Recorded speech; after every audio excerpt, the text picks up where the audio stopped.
Now the election has become completely about Sanatan versus Tushtikiran. Candidates like Annamalai, social media पर ही ज़्यादा इनके बारे में बातें हो रही हैं, not as much on the ground. More SCs are voting Narendra Modi, more OBCs are voting Narendra Modi, more tribals are voting Narendra Modi. The poor is voting Narendra Modi. Out of 10 people you speak on the ground, 7 to 8 minimum say that yes, Narendra Modi is only coming back. आएगा तो मोदी ही. There is 90% probability that Sonia Gandhi, if she contests from rivalry, she'll lose. So Ayodhya signifies civilization renaissance. It has a ripple effect on building the temple economy. Priti Rani has done good work in Amethi. Even if Rahul contests, Rahul will have a difficult time. I cannot second guess Rahul Gandhi's mind. You never know what is they thinking. See, with Madhvi Lata, I have interacted with her, personally interacted with her twice. There is a lot of craze for her. Narendra Modi may go down in the history as an unbeaten Prime Minister of India. Fake narrative was going on that entire farmer protest, entire farmers of the country are against Prime Minister Narendra Modi. Nowhere in the political grammar of the Congress party it speaks about the Hindus. This is a very big farce that the Loktantra or democracy will finish. All right, I'm here once again with Pradeep Bhandari. I'm very happy to see Pradeep's new book. Pradeep, first of all, congratulations on the new book. It's very exciting. It's come out at a very right time, obviously. Your book is called Modi 3.0, Bigger, Higher, Stronger. Now, there's been a little bit of fear-mongering on social media in the last week or so about the elections. But the title of the book suggests to me that you are very confident that the BJP is going to win the elections. What gives you that confidence? Because I've traveled on the ground and I have traveled on the ground, Sham, and I've got a complete clarity. I've seen that there's a complete clarity in the mind of the Indian voter that they want to see Narendra Modi back as the Prime Minister. Quantum of the mandate is something which is a matter of debate and discussion, which depends on a lot of variables. Now, you said that there is a talk, and particularly after phase one, that the voting percentage is what I believe you are referring to. Let me tell you a data point on that. In Gujarat elections 2017 and 2022, the voting percentage has dipped by 4 to 5 percentage points. And the BJP increased its seats in Gujarat from 99 to more than 155. So even a lower voting percentage does not mean that always there is a loss for the BJP or the incumbent. It also means that there is a possibility of a wave or a landslide, considering that people only know that this is the man who's coming back or this is the party who's coming back. So only those who intend to get it back come out to vote. The opposition or the opponent voter who has the intention to defeat the ruling party or the incumbent party does not generally come on the polling booth, because they know that the sentiment or the mahal on the ground is that Narendra Modi in this case is coming back. So please don't think that lower voting percentage means a loss for the BJP, or a lower voting percentage means that the BJP is losing in phase one. For you, what are the biggest issues for the 2024 election that are energizing people or that will decide the votes in the 2024 elections? Because 2019 had obviously... Yeah, go ahead. Yeah, you were saying something. No, so 2019 obviously, had Article 370 was a big one. Obviously, the direct welfare benefit schemes, pulling a lot of people out of poverty and things like that. Those were some very big planks on which the BJP ran in 2019. 2024, what do you think is going to energize voters? So a very good question, Sham, and I would urge your viewers that your viewers should go ahead and read this book. This is a very bold psychological exercise, because generally you will see a lot of psychologists coming up with multiple polls, changing their polls, having an opinion. I have taken this bold attempt to write down my predictions and tell what the people of India are thinking before the elections. So that is number one. Number two is that see, I'll tell you that people on the ground till phase one were not that charged up or energized. They were thinking that, okay, Narendra Modi is coming back, so it is fine. And this is what the clarity was. Now the election has become completely about Sanatan versus Tushtikiran. That is what the entire election has become about.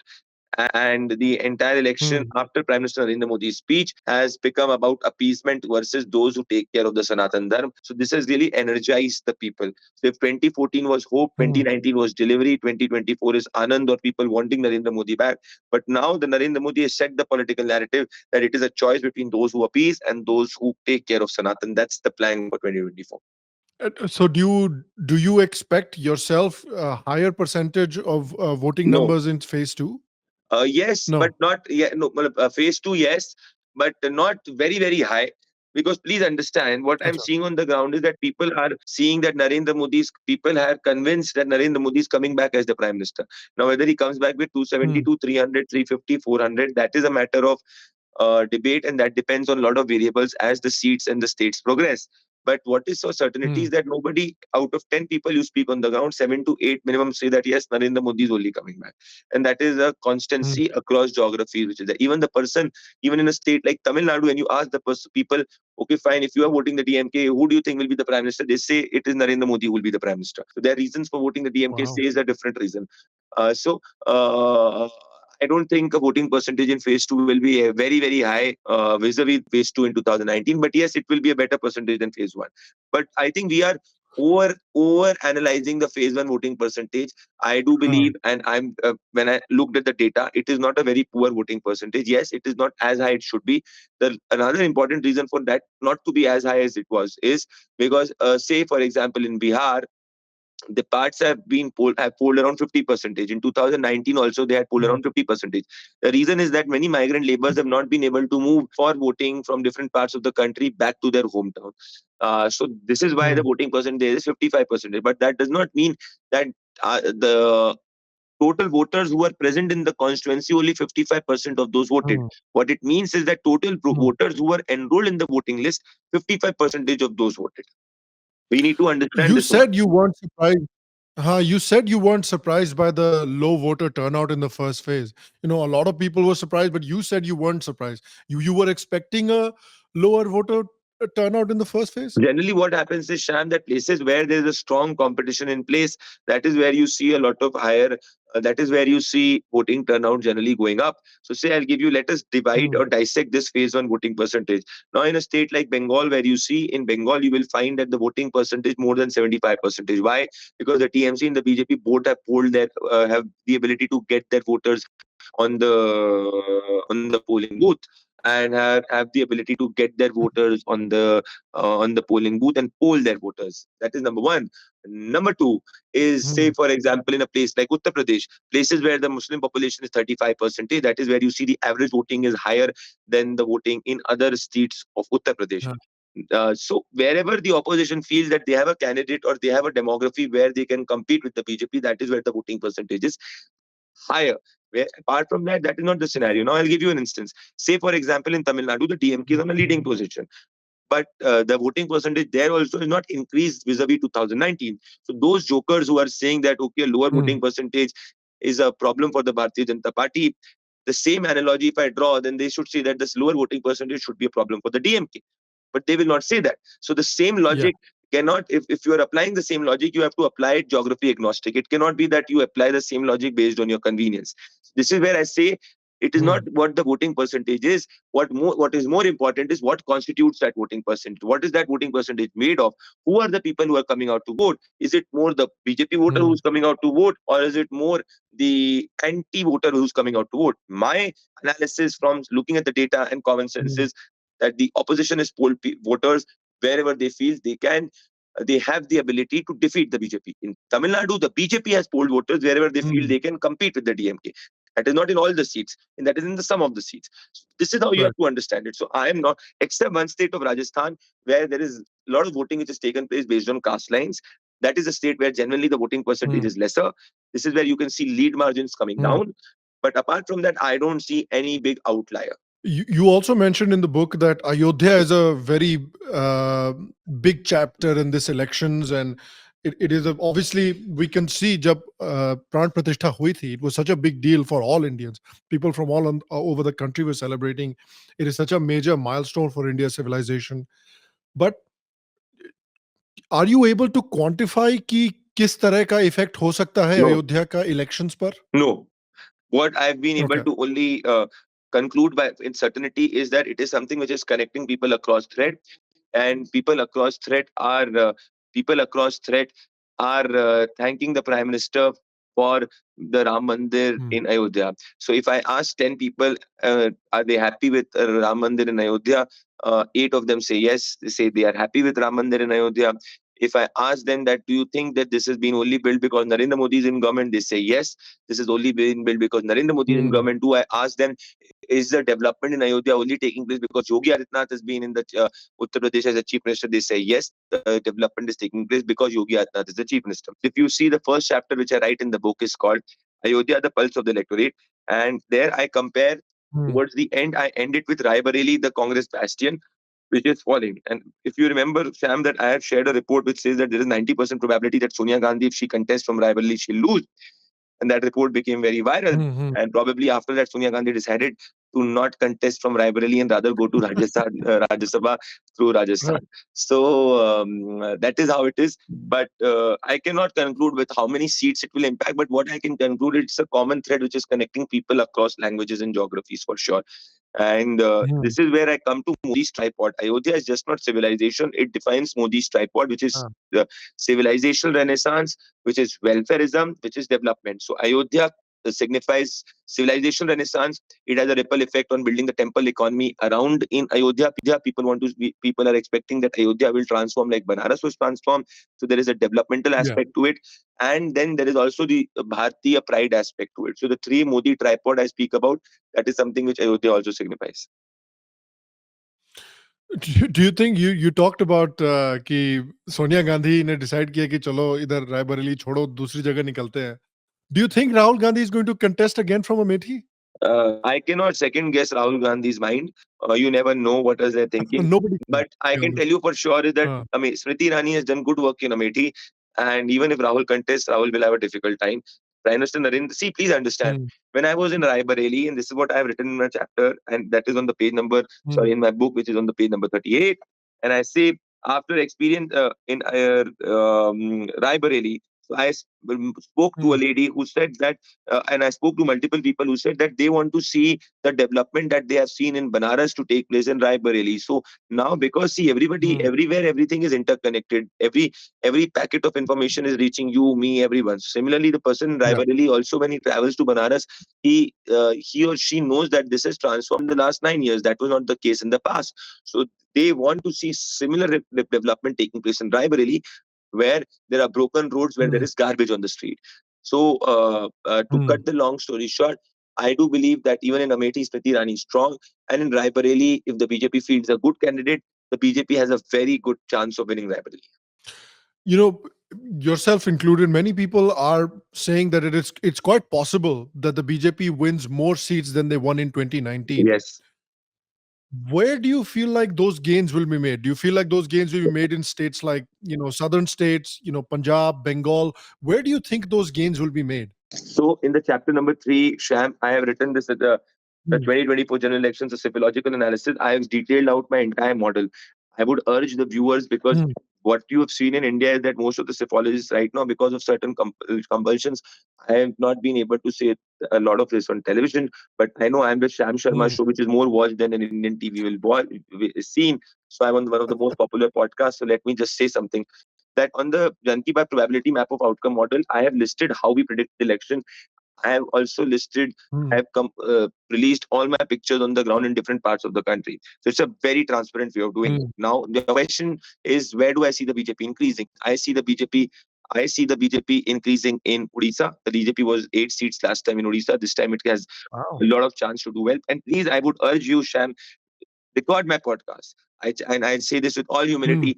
When on the result day, June 4th, if what I say come out to be true, ensure that you tweet it. Ensure uh, that you tell to your viewers. And if I come out to be false, ensure that you troll me also. I have no problem with that. Okay. yeah. So I'm a very thick-skinned guy in this subject. So what Listen, if I'm you're trying. right, it's gonna get cut out and it'll go viral on its own. If you're right, it'll go viral on its own. I won't even have to i- do anything. If People I'm will wrong, find it and if make it I'm viral on wrong, their own. please troll me. If I'm correct, humbly please share this. In Odisha, the Yeah. Bharatiya Janata Party will do better than what it did in 2019. In Telangana, the Bharatiya Janata Party will do better than what it did in 2019. In Bengal, if the voting happens in a free and fair manner, the BJP, because there are a lot of factors which are not in the control of public perception. So if the voting happens in Mm. free and fair manner, and this is the only state where I'm saying the Bharatiya Janata Party will do better than what it did in 2019. In Uttar Pradesh, the Bharatiya Janata Party will Wow. do better than what it did in 2019.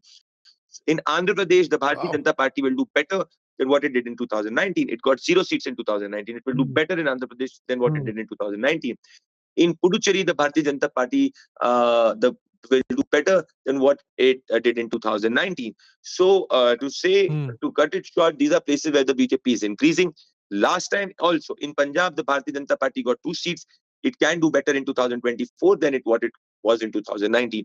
So these are states where the BJP can definitely do better. In Assam, the Bharatiya Janata Party can do better than what it did in 2019. So this is how I in Tamil Nadu, the BJP will get more vote share than what it got in 2019. The BJP got 2% vote share in 2019.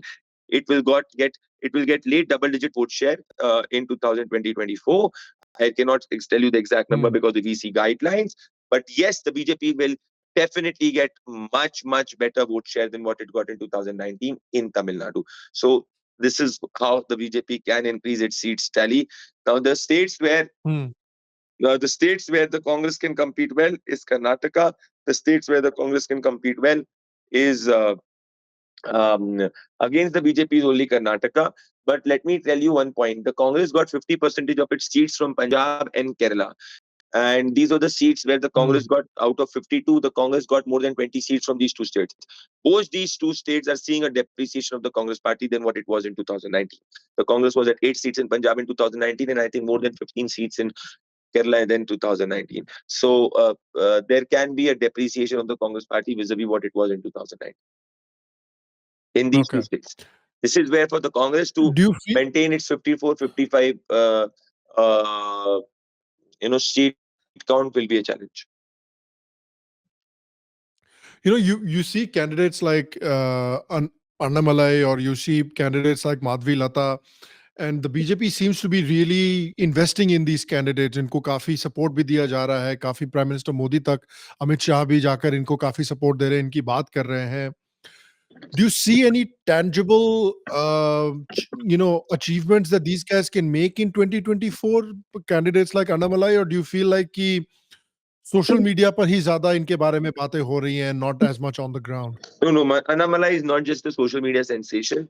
He has ensured that the BJP people speak about the Bharatiya Janata Party on the ground. He's Modi's man in Tamil Nadu. So it is Narendra Modi who is ensuring that what has Narendra Modi done, Sham, is that the heart of the Dravidian politics, which was anti-center and anti-Hindu and anti-dharmic in at the core, Narendra Modi has challenged that, and now people of Tamil Nadu have at least not have any disinclination towards Narendra Modi. So in 2019, there was disinclination towards the Bharatiya Janata Party and Prime Minister Narendra Modi. Right now, there is no disinclination towards the Bharatiya Janata Party and Narendra Modi in Tamil Nadu. Now, when you start from a zero takeoff vote, there are less chances for you to convert many seats. But there is a huge chance for you to continue to increase your seat, increase your votes. This is what will happen in Tamil Nadu. So the mental barrier which was there in the state of Tamil Nadu, that mental barrier is has gone. Now, if the BJP ends up winning 1 seat or 4 seats or 5 or maybe not one, you have to wait and watch. But Annamalai is on the right track. He will need a lot of time in order to convert votes into seats, in convert the state into a NDA or a BJP state. But in his constituency of Coimbatore, he is giving a very good fight. Now, what happens? We have to wait and watch on June 4th or on June 1st, Jan Ki Baat exit poll. But he has fought a good election. With with Madhvi Lata, I have interacted with her, personally interacted with her advice. There is a lot of craze for her, but that constituency demographics is such where it is difficult to win.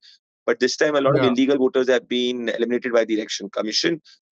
We have to wait and watch. But what the message the BJP has given by fielding Madhvi Lata against Asaduddin Owaisi is that BJP was accused to have to have Owaisi as their B team. But by fielding Madhvi Lata, the BJP has given a strong message that he will not give this constituency as a cakewalk, and has sent a message all over the country to the women and the youth and the men alike that we believe in ideological women who are fiery, gutsy, capable, and performing. That's what Madhvi Lata is.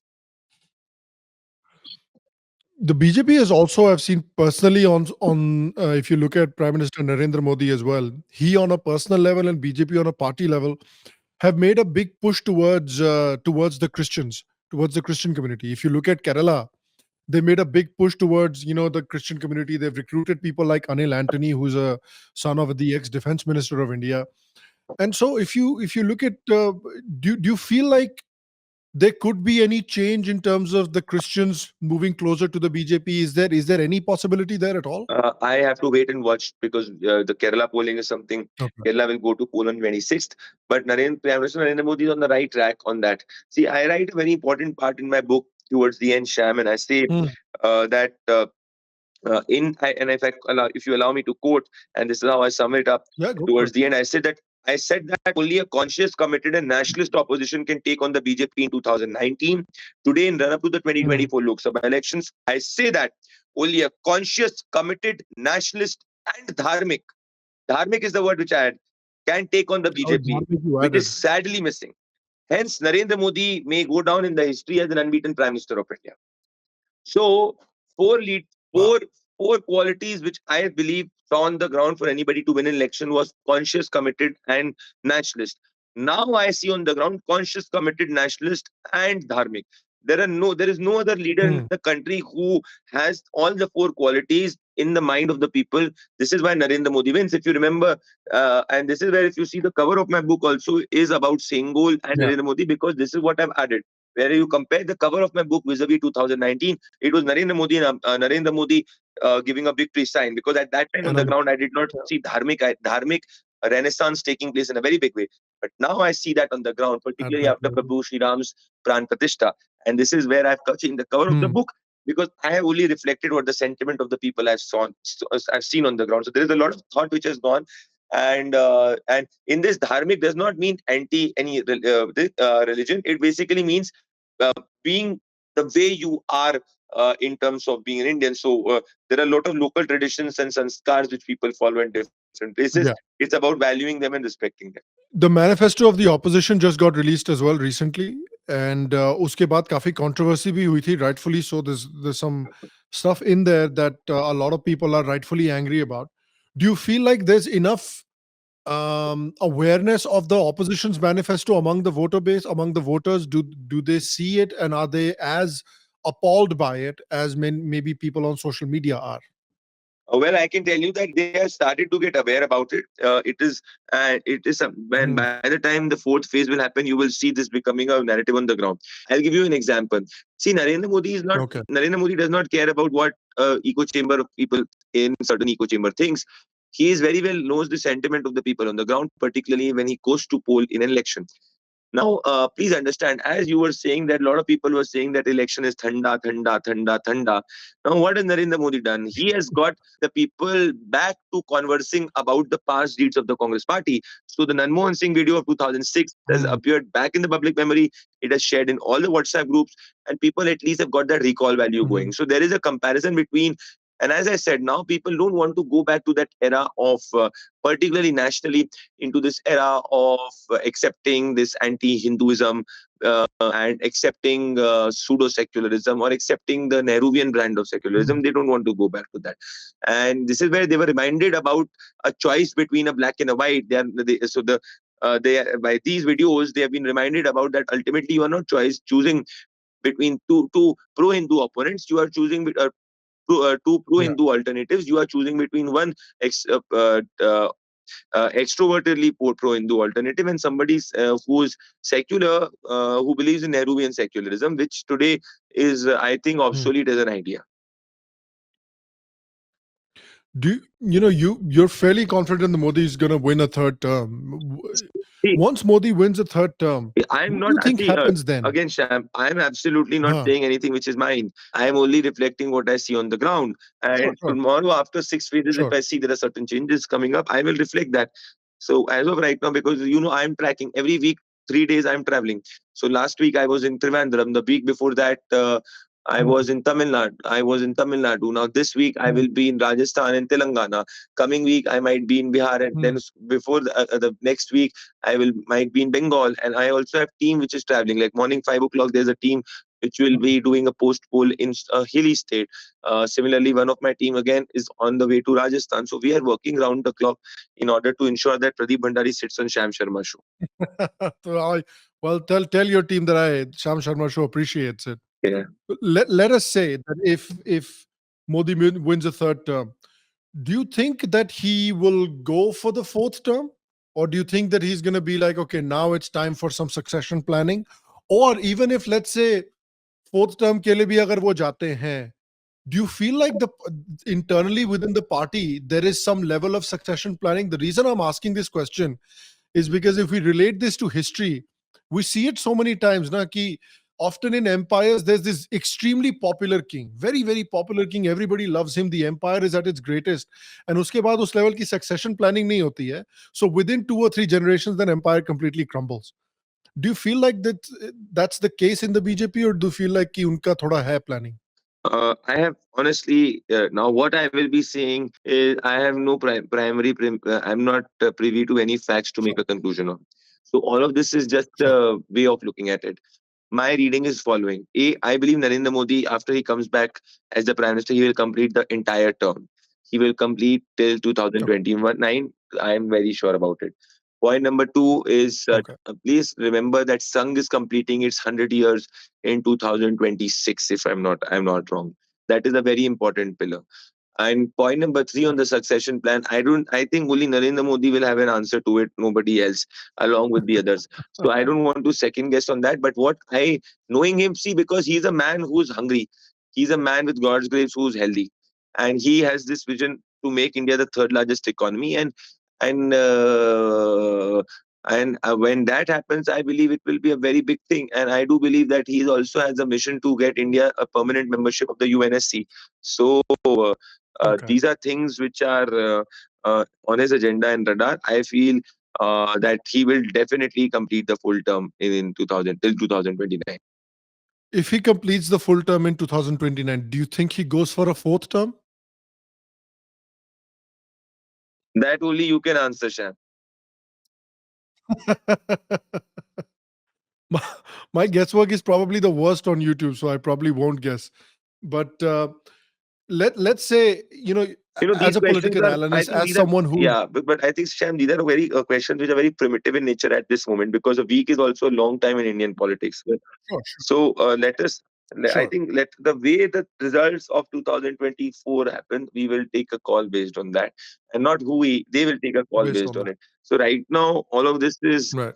uh, honestly, this is very primitive to think about it right now. Hmm. So as a political analyst, you're on the ground, you're talking to people. What do you feel like? Because in 20 to 29, in 2019, we saw what the big issues were. In 2024, we're seeing what the big issues is. Do you personally have a wish list of what you would like the government of India to accomplish See, in, my, 2024 to 2029? see, my personal wish list is only, as a common man, I want India to get the permanent membership of the UNSC. I do believe that that can happen, and only Okay. Modi can make it happen. And his entire 10 years of Hmm. global political clout, and global clout is something which can definitely make it happen. Number two is Hmm. I do believe that the third, India will become the third largest economy for sure. You will see a lot of manufacturing plants coming up. He will work at a bigger scale, faster speed, and all. But along with that, I feel that there are a lot of unconstitutional acts, unconstitutional provisions which are there. For example, the Waqf Act.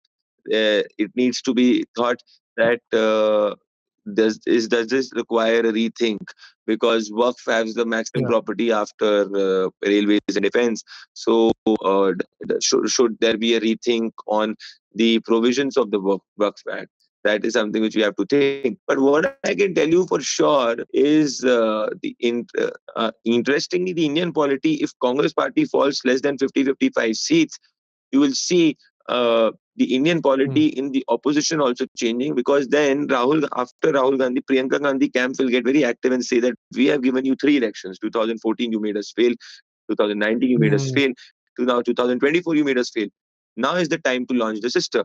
So those who are thinking that it will not be a non-Gandhi who will take forward might be surprised that it is from Rahul. Then there will be power balancing taking place on on Priyanka's side. You never know. This is just my Interesting. reading of it politically.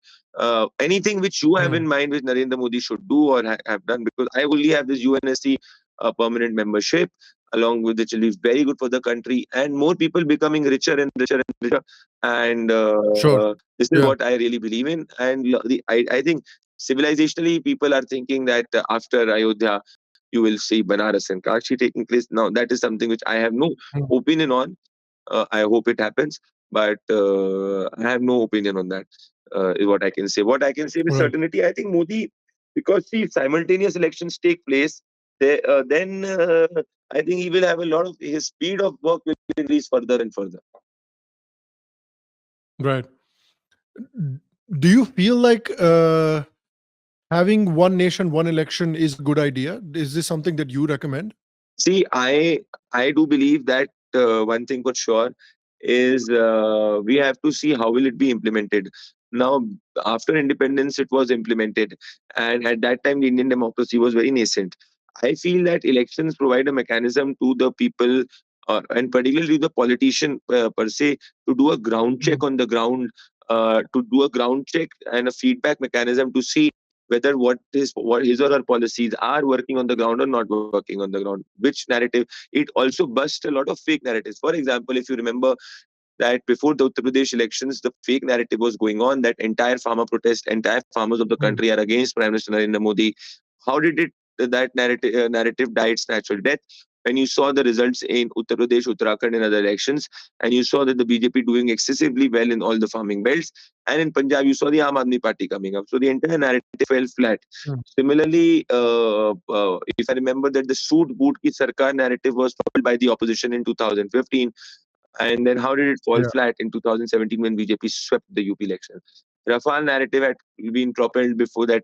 There is scam with Rafale before the Yeah. 2019 elections. How did it fall flat? It fell flat because BJP won and swept Uttar Pradesh. So one way of looking at it Mhm. is that it helps you bust lot of fake narratives, and it helps you give it provides incentive to the politician to have a feedback mechanism from the ground. Having said that, there is one concern which people raise that many elections reduce the speed of work. And this is something which have this is Mm. something which has to be this is something this is something which has to be looked at. So Mm. my conclusion will be, Sham, that we should try with 1 year one election, or maybe in 5 years two elections, one mid say on the 2.5 period, and then try on the fifth period. Sure. But overall, if Sure. it can be tried as an idea, this is a very big farce that the Loktantra or democracy will finish if elections happen once in 5 years. I don't think that Right. will happen at all.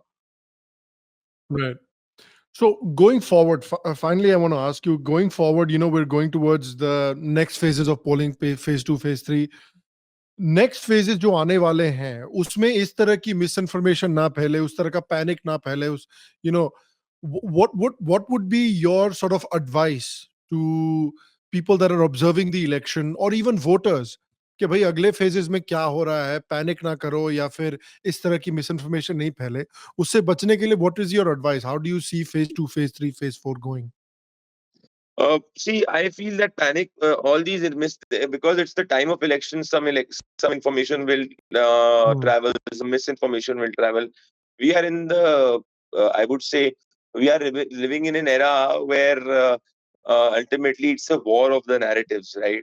And in that scenario, you will have some fake narratives going on, some negative narrative going on, and that's what the elections are all about. So I do feel that in order to prevent that, which is the right narrative and which is not the right narrative, just follow Pradeep Bhandari and Sham Sharma. You will get the answer to that. But along with that, just keep your eyes, ears open, and that is what I can say. Right. This, but what I do expect is that the voting will increase further in the coming phases, not disproportionately high, Sure. but the voting will be fine, is what I feel. Finally, before when people read your book and when people read the final page, what would you like to be the main takeaway that people leave your book with?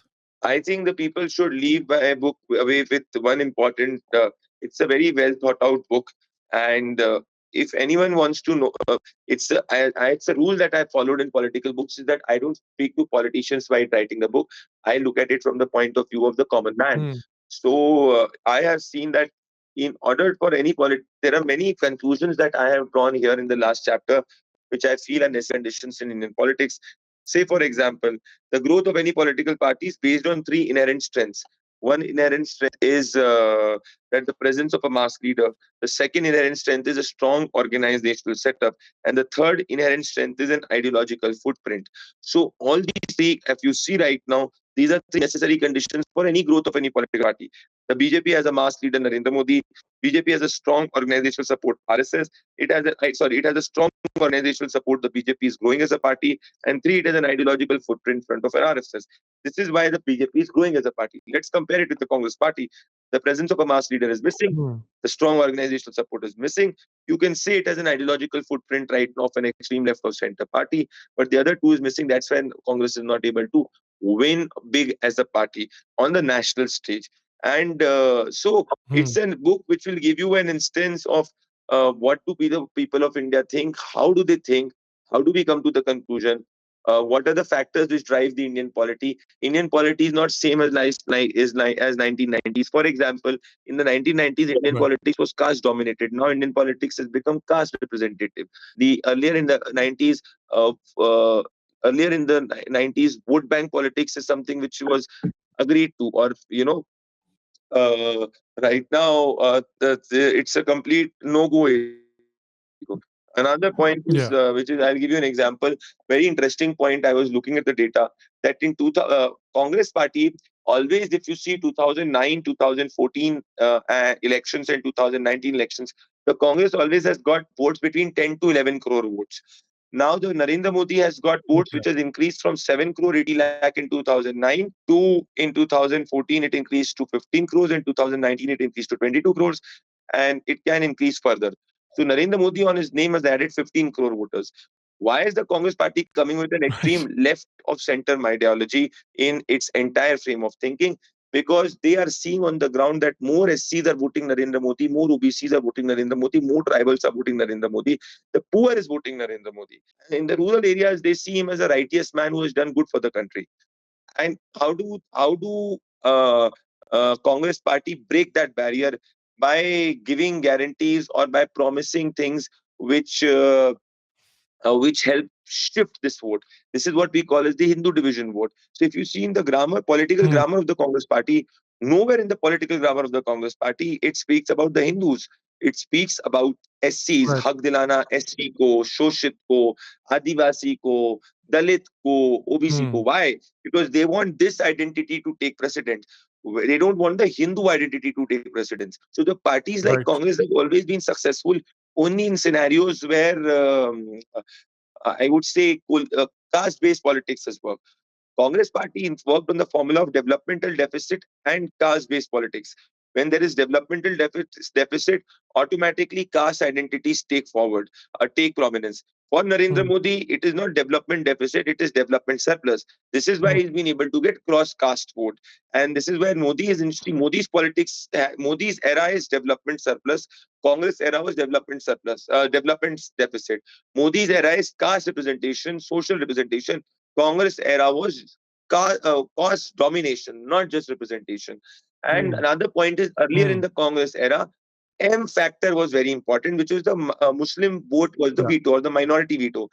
In Modi's also the M factor is important, but M here is Mahila vote. So that is the big bedrock of Narendra Modi. So all these is what I have written. It is a beautifully written book, and you can people can go out and read about it. Is what I can say. And I know you are also enjoying this podcast at this moment. We can ask. You can ask me more questions if you want, but this is what I want. Yeah. No, I think that's fantastic. Final question that I have for you, it just popped in my head. You talked about the M vote, the Mahila vote. I remember the last time we spoke, you were also pretty bullish that the female vote is a very important demographic in 2024, and it has shifted towards the BJP and particularly Prime Minister Modi in a very big way. Why do you think that has happened? Why have the women voters put their faith in the BJP and Prime Minister Think Modi about a in such an emphatic think way? about an average Indian female. An average Indian female is a very Hmm. loyal characteristic. They're loyal to their part. They're loyal to their husbands. They're loyal in the. They're loyal to their family, their fathers. They're a loyal entity. They ultimately believe if somebody does good for them, they value and care for it. So similarly, Narendra Modi has uplifted a lot of people out of poverty, has provided welfare benefits, whether it is pakka ghar, whether it is toilet, whether it is sadak, and all of this without any corruption. So they see Modi as a righteous man who has improved their standard of living without taking any single penny of personal corruption. It has reached directly their account. So he's removed all the middlemen. And this is uh, I think through post-independent India, nobody else has done this. Even nobody else has been able to achieve this. Your welfare benefits, and past also governments used to do welfare, but the execution delivery of Narendra Modi's welfare is unparalleled. Is Narendra Modi's welfare is unparalleled, and there is zero personal corruption or any amount of organized corruption which takes place in his welfare benefits because it directly reaches the bank account. So he's worked on this interlinkages where through the mobile phone, because the data is cheap. India, the data is cheap, which is the biggest, I think, the democratic boon for the country. The biggest democratic boon for the country in India is that the data is cheap. So when the data is cheap, when every second person has a mobile phone, and Modi ensured, if you remember, when he was made fun of, when he ensured zero balance accounts, people opened their accounts, and this is where he ensured that the money of the schemes reached. So he's a visionary. I'll tell you how there is a how do I believe that he's a visionary and there is no bhakt type thing. I'm saying this is my analysis. If you remember in his manifesto launch, what did he do? In his manifesto launch, he ensured two things. He said that the Ayushman scheme will extend to all the elderly, irrespective of their income. Number one. Number two, when he gave his manifesto or Modi's guarantee, the first, uh, uh, the first manifesto, the Modi's guarantee card was given to his beneficiaries. So he made it a mass public event, number one. Why did he say the elderly part? Because he knows that Indian polity after 2035 will no longer have the demographic dividend advantage. It will start becoming an older population or more middle-aged population. So the data suggests that by 2050, where Narendra Modi envisions India to be a developed nation in 2047, Indian polity will have more women voters than men voters. Indian polity will be more elderly driven, which means that you will need more welfare for your elderly population. So he's already started and put the pace for it. That's where I see that his entire thinking is very futuristic in nature. Hmm. So finally, where can people buy your book? Amazon, on the bookstores, anywhere they want to. And they also, I will send 10 copies to Sham Sharma so that Sham can also distribute and give it to his friends and families Good. in US. I'll be in India, so I'll be in India soon. So I'll be in India between the 1st and 15th. So hopefully we'll meet, and we can discuss that in more detail as well. Yeah, but I absolutely yes, looking forward to meeting you, and I do hope that many and many people watch this podcast and keep growing. You keep going forward.